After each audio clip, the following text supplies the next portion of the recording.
మీకు డబల్ మసాలా బిర్యానీ ఇష్టం అయితే ఇక్కడికి రావాల్సిందేమో. హలో మచ్చాస్, welcome back to our channel తిరుగుదాం మచ్చా. ఇదైతే మన బెస్ట్ బిర్యానీ హంట్ లో డేటు కాబట్టి మనమైతే ఇలా దేవిటో రెస్టారెంట్ కి అయితే వచ్చేసినాం. లోపలికి పోదాం అనుకోగానే ఇంట్లోకి వెళ్ళి బయటికి వెళ్తే పిల్ల అడ్డం వచ్చినట్టు కెమెరా చాలు చేయగానే అంకుల్ అడ్డం వచ్చిండు. అయ్యో అంకుల్ మీరా?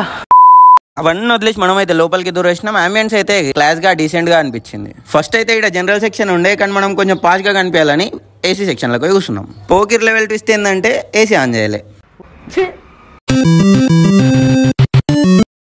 మెను చూసేసరికి ఇక్కడ ఐటమ్స్ అయితే కొంచెం కాస్ట్లీగానే ఉన్నాయి. ఇక ఆ రేట్లు చూసి ఏడవారిపోతామో అని వెయిటర్ అన్న అయితే వాటర్ బాటిల్ ఇంకా ప్లేట్లు తెచ్చి కూర్చోబెట్టిండు. ఇక ఏం చేయలేక ఒక బిర్యానీ చెప్పేసా. లక్కీగా లెగ్ పీస్ అయితే వచ్చింది. ఇట్లానే లెగ్ పీస్ కోసం కొట్టుకునే మీ ఫ్రెండ్స్ కి అయితే షేర్ చేసేయండి. ఫస్ట్ అయితే మనం లెగ్ పీస్ గుంజేసినాం. టేస్ట్ అయితే మస్తుండే. పీస్ అయితే మంచిగా కుక్ అయింది. తర్వాత కొంచెం రైస్ మంచిగా కలుపుకొని తిన్నాం. అది తినంగానే మనకైతే కొంచెం మసాలా ఎక్కువ అనిపించింది. చార్జ్ చేసిన బిల్లు డబ్బులన్నీ మసాలాల కోసమే ఖర్చు పెడతారు కావచ్చు. ఇక ఇది వర్తా అంటే కొంచెం ప్రైస్ ఎక్కువ అనిపించింది. మన ఫస్ట్ రీల్ లో వచ్చిన కామెంట్ లో చెప్పారని మనమైతే దేవికి వచ్చినాం. మీరు కూడా ఇలా నెక్స్ట్ ఎక్కడికి వెళ్ళాలో కామెంట్ చేయండి. మీ బిర్యానీ తినే బ్యాచ్ కి అయితే షేర్ చేయండి.